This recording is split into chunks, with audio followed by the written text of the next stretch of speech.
Hi hello good evening friends. ఈరోజు మీ ముందుకు మేము సిపిజెడ్ జ్వాలై పేపర్ గురించి వీడియో చేయడం జరుగుతుంది. సిపిజెడ్లో జ్వాలైని క్రాక్ చేయడం ఎలా అంటే ముందుగా మనకు సిలబస్ పైన అవగాహన ఉండాలి.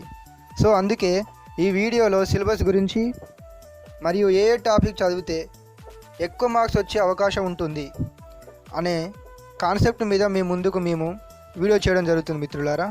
సో ఇక లేట్ ఎందుకు సిలబస్లోకి వెళ్ళిపోదాం. సిలబస్ మనం చూసుకున్నట్లయితే మిత్రులారా, part A 40 marks, part B 60 marks. Part ఏలో physiology and biochemistry, immunology and animal biotechnology వీటి మీద పెట్టడం జరిగింది పార్ట్ ఏలో. పార్ట్ బిలో animal diversity, invertebrates, ecology, zoogeography, animal behaviour, animal diversity, vertebrates and developmental biology. దానితో పాటు cell biology, molecular biology, genetics and evolution. ఇంత టాపిక్లో మనం ఏ టాపిక్ చదివితే ఎక్కువ క్వశ్చన్లు వచ్చే అవకాశం ఉంటుంది, దానితో పాటు ఎక్కువ మార్క్స్ వచ్చే అవకాశం ఉంటుంది అని చూసుకున్నట్లయితే మిత్రులారా, ప్రతి ఒక్క టాపిక్ మనం చూసుకుంటూ వెళ్దాం. ఇప్పుడు దాంట్లో ఏ టాపిక్లో ఏది ఏ కాన్సెప్ట్ ఎక్కువ స్ట్రెస్ చేయాలనేది మనం చూసుకున్నట్లయితే ముందుగా మనం డైజెషన్కి వెళ్దాం. డైజెషన్లో ఎక్కువ క్వశ్చన్స్ వచ్చే అవకాశం మిత్రులారా, role of gastrointestinal hormones in digestion. Example, carbohydrate digestion కోసం ఉపయోగపడే హార్మోన్స్ ఏంటివి, ఎంజైమ్స్ ఏంటివి, అట్లనే లిపిడ్స్కి, ప్రోటీన్స్కి, ఇలా ఎక్కువ క్వశ్చన్లు వచ్చే అవకాశం ఉంటుంది మిత్రులారా. మనం పాత క్వశ్చన్ పేపర్ చూసుకున్నా కూడా ఎక్కువ క్వశ్చన్లు వీటిలో జరుగుతుంది, వీటిలో నుండి వచ్చే అవకాశం ఉంటుంది. తర్వాత రెస్పిరేషన్ చూసుకున్నట్లయితే మిత్రులారా, రెస్పిరేషన్లో ఎక్కువ transport of oxygen dissociation curves, Bohr's effect, transport of CO2, chloride shift, ఎక్కువ ఈ టాపిక్ నుంచి వచ్చే అవకాశం ఉంటుంది మిత్రులారా రెస్పిరేషన్లో. అలాగే మనం సర్క్యులేషన్కి వెళ్ళినట్లయితే మిత్రులారా, మెయిన్ దీంట్లో ఇంపార్టెంట్ టాపిక్ వచ్చేసి సర్క్యులేషన్లో హార్ట్, ఫంక్షన్ ఆఫ్ హార్ట్ మిత్రులారా. దీంట్లో ఎక్కువ క్వశ్చన్లు వచ్చే అవకాశం ఉంటుంది మిత్రులారా. హార్ట్ బీట్ కానీ దాన్ని హార్ట్ బీట్ రెగ్యులేషన్ చేయడం ఎలా అని ఎక్కువ క్వశ్చన్లు వచ్చే అవకాశం ఉంటుంది. నెక్స్ట్ మనం ఎక్స్క్రీషన్కి వెళ్ళినట్టయితే ఎక్స్క్రీషన్లో మిత్రులారా structure and function of nephron, ఇది చాలా చాలా ఇంపార్టెంట్ మిత్రులారా. ఎక్స్క్రీషన్లో నెఫ్రాన్ యొక్క స్ట్రక్చర్ గురించి అడిగే అవకాశం ఉంటుంది, ప్రతి దాంట్లో అడుగుతారు. ఏ రీజన్లో ఏ మోలిక్యూల్స్ అబ్జర్ప్షన్ అవుతున్నాయి అనే కాన్సెప్ట్ మీద వాళ్ళు అడిగే అవకాశం ఉంటుంది. కౌంటర్ కరెంట్ మెకానిజం కూడా చాలా ఇంపార్టెంట్ మిత్రులారా. అలాగే మజిల్ కాంట్రాక్షన్ మనం వెళ్ళినట్లయితే ఎక్కువ మిత్రులారా స్లైడింగ్ ఫిలమెంట్ థియరీ, దీంట్లో కన్ఫామ్గా ప్రతి పేపర్లో క్వశ్చన్ ఉంటుంది మిత్రులారా. ఏ రీజన్ కాంట్రాక్ట్ జరిగింది డ్యూరింగ్ ద కాంట్రాక్షన్లో, ఏ రీజన్ కాంట్రాక్ట్ కాలే అలాగనే ఉంది, రిమైన్ కాన్స్టాంట్గా ఉంది అనే క్వశ్చన్లు ఎక్కువ అడిగే అవకాశం ఉంటుంది. తర్వాత నర్వ్ ఇంపల్స్ చూసుకున్నట్లయితే దీంట్లో resting potential, action potential, threshold potential, వీటి గురించి ఎక్కువ క్వశ్చన్లు వచ్చే అవకాశం ఉంటుంది మిత్రులారా. దాంతోపాటు ఈ types of synopsis and synaptic transcription, వీటిని కూడా కొంచెం చూసుకోండి మిత్రులారా. ఎండోక్రైన్ సిస్టమ్ అనేది చాలా అద్భుతంగా ఉంటుంది మిత్రులారా. దీంట్లో మొట్టమొదటిగా మనం గుర్తుపెట్టుకోవాల్సిన అంశాలు ఏంటంటే pituitary gland, thyroid gland and adrenal gland and pancreas, ఇవి కొంచెం ఇంపార్టెంట్ మిత్రులారా. దీనితో పాటు మేల్ అండ్ ఫీమేల్ హార్మోన్స్ అంటే FSH, TSH, ఈస్ట్రోజన్, ప్రొజెస్టెరాన్, వీటి గురించి కొంచెం ఎక్కువ వచ్చే అవకాశం ఉంటుంది మిత్రులారా ఏ క్వశ్చన్ పేపర్లో చూసుకున్నా. దీంతో పాటు హోమోస్టాటిసిస్ అండ్ ఎంజైమ్స్ చూసుకుంటే మిత్రులారా, హోమోస్టాటిసిస్లో ఫ్రెష్ వాటర్లో ఉండే ఫిషెస్లో ఏముంటాయి, దానితో పాటు బ్రాకిష్ వాటర్లో ఏం ఫిషెస్ ఉంటాయి, దాంట్లో అవి ఏ అయాన్స్ని తీసుకుంటాయి, ఏ అయాన్స్ తీసుకుంటాయి అనేది ఎక్కువ important. That is Osmo regulation, water and ionic regulation of fresh water by fresh water, brackish water and marine animals, ఇవి ఇంపార్టెంట్ మిత్రులారా. ఎంజైమ్స్ చూసుకున్నట్లయితే క్లాసిఫికేషన్ ఇంపార్టెంట్ మిత్రులారా. క్లాసిఫికేషన్లో ఎక్కువ క్వశ్చన్లు వచ్చే అవకాశం ఉంటుంది. దాంతోపాటు ఇన్హిబిషన్, రెగ్యులేషన్ కూడా ఇంపార్టెంటే. బయోమాలిక్యూల్స్ అండ్ మెటబాలిజం అనేది చాలా చాలా ఇంపార్టెంట్ మిత్రులారా. ఎట్లా అంటే ప్రతి ఒక్క మనం ఏ బయాలజికల్ ఎగ్జామ్ తీసుకున్నా, లైఫ్ సైన్స్ ఎగ్జామ్ తీసుకున్నా, దాంట్లో గ్లైకాలసిస్ గురించి, ఒక క్రెబ్ సైకిల్ గురించి ఖచ్చితంగా క్వశ్చన్ అడుగుతారు. దాంతోపాటు ఈ యూరియా సైకిల్, ఇవి చూసుకోండి మిత్రులారా, చాలా ఇంపార్టెంట్. దానితో పాటు ఇమ్యునాలజీ చూసుకున్నట్లయితే మిత్రులారా, primary, secondary organs and immune system, ఇవి చాలా ఇంపార్టెంట్ మిత్రులారా. దాంతోపాటు function and types of antibody, B cell and T cell epitopes, haptens. ఇవి చాలా ఇంపార్టెంట్ మిత్రులారా. బీ సెల్, టీ సెల్ గురించి, యాంటీబాడీ గురించి కన్ఫామ్గా క్వశ్చన్ వస్తుంది. నెక్స్ట్ మనం వెళ్ళినట్లయితే working of immune system in health and disease. దీంట్లో మనం చూసుకున్నట్లయితే మిత్రులారా ఈ సైటోకైనిన్స్ గురించి వచ్చే అవకాశం ఉంటుంది మిత్రులారా. సైటోకైనిన్స్ ఏం చేసే దాని యొక్క రోలు, దాంతోపాటు హైపర్ సెన్సిటివిటీ మిత్రులారా. హైపర్ సెన్సిటివిటీ గురించి కన్ఫామ్గా వస్తుంది. టైప్ 1, టైప్ 2, టైప్ 3, టైప్ 4 ఈ హైపర్ సెన్సిటివిటీ గురించి వస్తుంది. దానితో పాటు ఈ ఇమ్యూనో డెఫిషియన్సీ డిసీజెస్ ఉంటాయి కొన్ని, ఆటో ఇమ్యూన్ డిసీజ్ అట్లా ఆ డిసీజెస్ కూడా ఎక్కువ వచ్చే అవకాశం ఉంటుంది మిత్రులారా. Next animal biotechnology and genetical modified organisms. దీంట్లో మనం చూసుకున్నట్లయితే మిత్రులారా ఎక్కువ వచ్చే అవకాశం ప్లాస్మిడ్స్, కాస్మిడ్స్, దానితో పాటు టూల్స్ ఉంటాయి మిత్రులారా. రికాంబినెంట్ DNA టెక్నాలజీకి సంబంధించిన టూల్స్ ఉంటాయి. ఆ టూల్స్ వచ్చే అవకాశం ఎక్కువ ఉంటుంది మిత్రులారా. నెక్స్ట్ మనం అనిమల్ డైవర్సిటీ ఇన్వర్టిబ్రేట్స్ పార్ట్ వీకి వెళ్ళిపోతే అనిమల్ డైవర్సిటీ అండ్ ఇన్వర్టిబ్రేట్స్. దీంట్లో ఎక్కువ మిత్రులారా ప్రతి ఫైలంలో కూడా జనరల్ క్యారెక్టర్స్ ఇంపార్టెంట్ మిత్రులారా.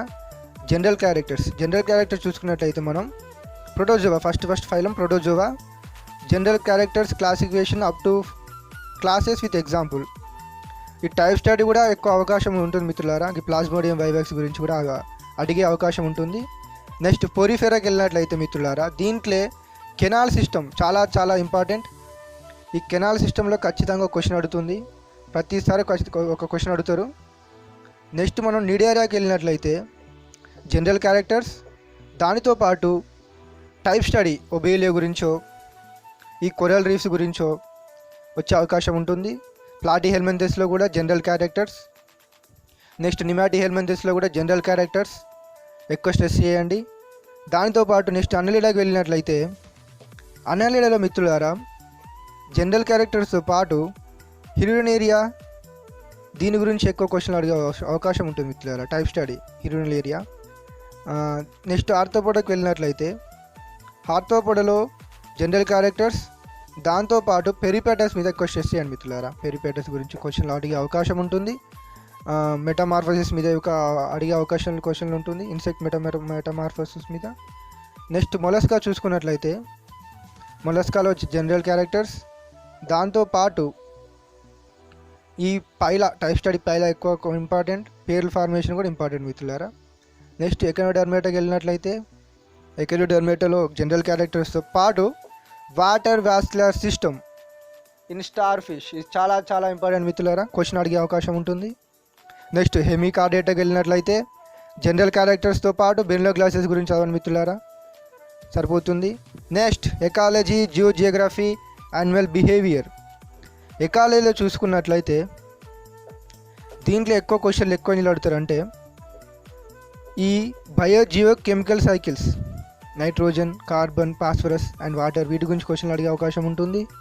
దాంతోపాటు food web, food chain, ecological pyramids మీద అడిగే అవకాశం ఉంటుంది.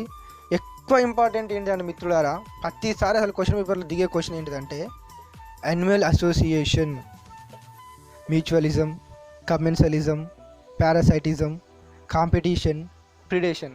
కన్ఫామ్గా క్వశ్చన్ పేపర్లో ఈ క్వశ్చన్ అనేది కన్ఫామ్ ఉంటుంది. ఈ టాపిక్ నుంచి మ్యూచువలిజం అంటే ఏంటిది, కమెన్సలిజం అంటే ఏంటిది, లేకపోతే పారాసైటిజం అంటే ఏంటిది, కాంపిటీషన్ అంటే ఏంటిది, ఖచ్చితంగా క్వశ్చన్ ఉంటుంది. నెక్స్ట్ ఎకాలజీలో 1 నుండి 2 ఉంది. 2కి వెళ్ళినట్లయితే concepts of species, population dynamics and growth curves. ఈ గ్రోత్ కర్వ్స్ మీద ఎక్కువ క్వశ్చన్ అడిగే అవకాశం ఉంటుంది మిత్రులారా. నెక్స్ట్ మనం వెళ్ళినట్లయితే దీంట్లోనే నేషనల్ పార్క్స్ గురించి అడిగే అవకాశం ఉంటుంది. ఓకే మిత్రులారా. నెక్స్ట్ మనం వెళ్ళిపోతే జియోజియోగ్రాఫికల్ రీజన్స్. ఈ జియోజియోగ్రాఫికల్లో ఖచ్చితంగా ఈ రీజన్స్ గురించి ఒక క్వశ్చన్ అడుగుతారు మిత్రులారా. అంటే ఎట్లా అంటే పేలియాటిక్ రీజన్లో ఏమున్నాయి, ఏ యానిమల్స్ ఉన్నాయి, వాటి గురించి ఒక క్వశ్చన్ అడుగుతుంది. నియాటిక్ రీజన్లో ఏమున్నాయి, నియోట్రోఫికల్ రీజన్లో ఏమున్నాయి, ఓరియంటల్ రీజన్లో ఏమున్నాయి. దానితో పాటు పేలియాటిక్, నియోట్రోఫికల్లో ఉన్న కంట్రీస్ గురించి నేమ్స్ అడిగే అవకాశం ఉంటుంది మిత్రులారా. ఆ కంట్రీస్ మీద, అక్కడ ఉన్న స్పీసెస్ మీద కొంచెం స్ట్రెస్ చేయండి, సరిపోతుంది. యాన్యువల్ బిహేవియర్కి వెళ్ళినట్లయితే ఈ యాన్యువల్ బిహేవియర్లో బయాలజికల్ రిథమ్స్ గురించి అడిగే అవకాశం ఉంటుంది. దానితో పాటు ఈ లర్నింగ్, ఇంప్రింటింగ్, హ్యాబిచుయేషన్ వీటి గురించి అడిగే ఎక్కువ క్వశ్చన్లు అడుగుతారు మిత్రులారా. దాంతోపాటు క్లాసికల్ కండిషన్ అంటే బిహేవియర్ గురించి అడిగే అవకాశం ఉంటుంది. సోషల్ బిహేవియర్ ఖచ్చితంగా క్వశ్చన్ ఉంటుంది. ప్రతి టాపిక్ నుంచి క్వశ్చన్ ఉంటుంది. ఎక్కడ స్ట్రెస్ చేయాలో అక్కడ స్ట్రెస్ చేయండి సరిపోతుంది. Animal diversity, vertebrates and developmental biology చూసుకున్నట్లయితే యూరోకార్డేటా, సెఫలోకార్డేటా, సైక్లోస్టోమాటా. దీంట్లో జనరల్ క్యారెక్టర్స్ చదువుకోండి మిత్రులారా సరిపోతుంది. తర్వాత ఫిషెస్కి వెళ్ళినట్లయితే ఫిషెస్లో జనరల్ క్యారెక్టర్స్తో పాటు స్కేల్స్ గురించి అడిగే అవకాశం ఉంటుంది మిత్రులారా. స్కేల్స్, ఫిన్స్ గురించి అడిగే అవకాశం ఉంటుంది. నెక్స్ట్ యాంఫీబియాకి వెళ్ళినట్లయితే యాంఫీబియాలో జనరల్ క్యారెక్టర్స్. దాంతోపాటు ఈ పేరెంటల్ కేర్ ఇన్ యాంఫీబియా చాలా ఇంపార్టెంట్ మిత్రులారా. నియోటోనీ అండ్ పేడియోజెనసిస్ ఖచ్చితంగా క్వశ్చన్ అడుగుతారు వీటి గురించి. నెక్స్ట్ రెప్టేలియా జనరల్ క్యారెక్టర్స్ చదువుకోండి సరిపోతుంది. జనరల్ క్యారెక్టర్స్తో సరిపోతుంది నాకు తెలిసి. దాంతోపాటు poisonous and non poisonous snakes గురించి చదువుకోండి. నెక్స్ట్ ఏవిస్కి వెళ్ళినట్లయితే ఏవిస్లో జనరల్ క్యారెక్టర్స్తో పాటు flight adaptations in birds, migration in birds ఇవి ఇంపార్టెంట్ మిత్రులారా. నెక్స్ట్ మమ్మేలియాకి వెళ్ళినట్లయితే మమ్మేలియాలో ఎక్కువ క్వశ్చన్లు జనరల్ క్యారెక్టర్స్ గురించి వస్తాయి. దానితో పాటు అక్వాటిక్ అడాప్టేషన్స్ ఇన్ మనిమల్స్ ఇది క్వశ్చన్ వచ్చే అవకాశం ఉంటుంది. డెవలప్మెంటల్ బయాలజీ అండ్ ఎంబ్రియాలజీ చూసుకున్నట్లయితే మిత్రులారా, డెవలప్మెంటల్ బయాలజీలో గెమెటోజెనసిస్లో స్పెర్మటోజెనసిస్ అండ్ oogenesis దీనికి సంబంధించిన హార్మోన్స్ వీటికి అడిగే అవకాశం ఉంటుంది మిత్రులారా. FSH, TSH వీటి ఉపయోగపడతాయి కదా, వాటి గురించి అడిగే అవకాశం ఉంటుంది. తర్వాత ఫెర్టిలైజేషన్, క్లీవేజ్ ఇంపార్టెంట్ మిత్రులారా. Cleavage types of eggs based on yolk sac మీద డివైడ్ అవుతాయి. ఎగ్స్ అనేవి సెంట్రోలిథల్, ఇలా హోమోలిసిథల్ ఇవి డివైడ్ అయితే మిత్రులారా. క్లీవేజెస్ గురించి అడిగే అవకాశం ఉంటుంది. దీంతో పాటు ఎక్కువ ఇంపార్టెన్స్ దేంట్లో వస్తాయి అంటే ఈ ప్లసెంటా గురించి అడిగే అవకాశం ఉంటుంది మిత్రులారా. ప్లసెంటా గురించి అడిగే అవకాశం ఉంటుంది. దానితో పాటు ఇవి ఉంటాయి కదా మిత్రులారా, foetal membrane in chick embryo and their functions. ఈ ఫీటల్ మెంబ్రేన్ గురించి అడిగే అవకాశం ఉంటుంది. నెక్స్ట్ మనం సెల్ బయాలజీకి వెళ్ళినట్లయితే సెల్ బయాలజీలో ఎక్కువ క్వశ్చన్ మిత్రులారా ప్లాస్మా మెంబ్రేన్, దాంతోపాటు సెల్ ఆర్గనెల్స్, దాంతోపాటు ఎక్కువ క్వశ్చన్స్ కూడా మైటాసిస్, మియాసిస్ ఇట్లా సెల్ డివిజన్లో కూడా వచ్చే అవకాశం ఉంటుంది మిత్రులారా. వీటి మీద ఎక్కువ స్ట్రెస్ చేయండి. దాంతోపాటు నెక్స్ట్ మాలిక్యులర్ బయాలజీ చూసుకున్నట్లయితే DNA మీద, RNA మీద క్వశ్చన్లు అడుగుతారు. ఎక్కువ క్వశ్చన్లు వాటి మీద అడిగే అవకాశం ఉంటుంది. ట్రాన్స్లేషన్ అంటే కొంచెం ఐడియా ఉండి సరిపోతుంది. అంటే ఏంటిది అని అడుగుతారు. ట్రాన్స్క్రిప్షన్ అంటే ఏంటిది, ట్రాన్స్లేషన్ అంటే ఏంటిది అడుగుతారు. నెక్స్ట్ జెనెటిక్ కోడ్ గురించి, ఒపెరాన్ కాన్సెప్ట్ గురించి అడిగే అవకాశం ఉంటుంది మిత్రులారా. నెక్స్ట్ జెనెటిక్స్కి వెళ్ళినట్లయితే ఈ మెండేలియన్ లాస్ అనేది చాలా చాలా ఇంపార్టెంట్ మిత్రులారా. ఈ మెండేలియన్ లాస్ గురించి కన్ఫామ్గా క్వశ్చన్ అడుగుతారు. ఇది మోనోహైబ్రిడ్ క్రాస్ గురించి కానీ, డైహైబ్రిడ్ క్రాస్ గురించి కానీ వీటి మీద అడిగే అవకాశం ఉంటుంది. దానితో పాటు linkages and crossing over important, mutations important, ఇవి చూసుకుని సరిపోతుంది మిత్రులారా. దాంతోపాటు సెక్స్ లింక్డ్ ఇన్హెరిటెన్స్ ఇవి ఇంపార్టెంట్ మిత్రులారా. నెక్స్ట్ ఎవల్యూషన్కి వెళ్ళినట్లయితే ఎవల్యూషన్లో డార్విన్ థియరీ, లామార్క్ థియరీ, దీంతో పాటు ఈ జెనెటిక్ డ్రిఫ్ట్, హార్డీ వీన్బర్గ్ లా, దాంతోపాటు స్పీషియేషన్. ఈ స్పీషియేషన్లో కూడా కన్ఫామ్గా క్వశ్చన్ అడుగుతుంది మిత్రులారా. అల్లోపాట్రిక్ స్పీషియేషన్ అంటే ఏంటిది, సింపాట్రిక్ స్పీషియేషన్ అంటే ఏంటిదని క్వశ్చన్ అడుగుతారు.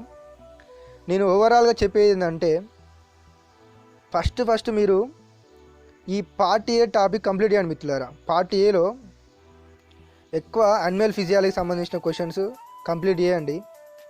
ఈ పార్ట్ బికి వచ్చేసరికి ఈ యానిమల్ డైవర్సిటీ, ఇన్వర్టిబ్రేట్స్ కానీ, యానిమల్ డైవర్సిటీ, వర్టిబ్రేట్స్ కానీ ఇవి చాలా పెద్ద సిలబస్ ఇది. దాంతోపాటు అవి కొంచెం గుర్తుండడానికి కూడా ఎక్కువ టైం పడుతుంది. కాబట్టి నేను చెప్పేది ఏంటంటే, నా సజెషన్ ఏంటంటే, ముందుగా మీరు పార్ట్ బిలో ecology, zoogeography, animal behaviour complete చేసుకొని cell biology, molecular biology, genetics, evolution complete చేసుకున్న తర్వాత యానిమల్ ఫిజియాలజీతో పాటు పార్ట్ ఏ యానిమల్ ఫిజియాలజీ, బయోకెమిస్ట్రీతో పాటు పార్ట్ బిలో ఉన్న ఈ టాపిక్స్ ఏంటి అంటే ecology, zoogeography, animal behaviour and cell biology, molecular biology, genetics and evolution ఇవి చదువుకున్న తర్వాత అప్పుడు మీరు వర్టిబ్రేట్స్, ఇన్వర్టిబ్రేట్స్కి వెళ్ళినట్లయితే బాగుంటుందని నేను చెప్పదలుచుకున్నాను మిత్రులారా. ఎందుకంటే దాదాపుగా ఒక 70-60% సిలబస్ కవర్ అవుతుంది. దాంతోపాటు మిత్రులారా జ్వాలజీ పేపర్ డిస్కషన్ కూడా ఉంటుంది మిత్రులారా. అది రేపో ఎల్లుండో పెట్టడానికి ట్రై చేస్తున్నాం. ఇది మిత్రులారా ఈరోజు టాపిక్. మీకు మరిన్ని ఇలాంటి ఎడ్యుకేషన్ సంబంధించిన వీడియోలు కావాలంటే వెంటనే మా ఛానల్కి సబ్స్క్రైబ్ చేయండి. పక్కన ఉన్న గంట బటన్ మీద క్లిక్ చేయండి. Thank you everyone.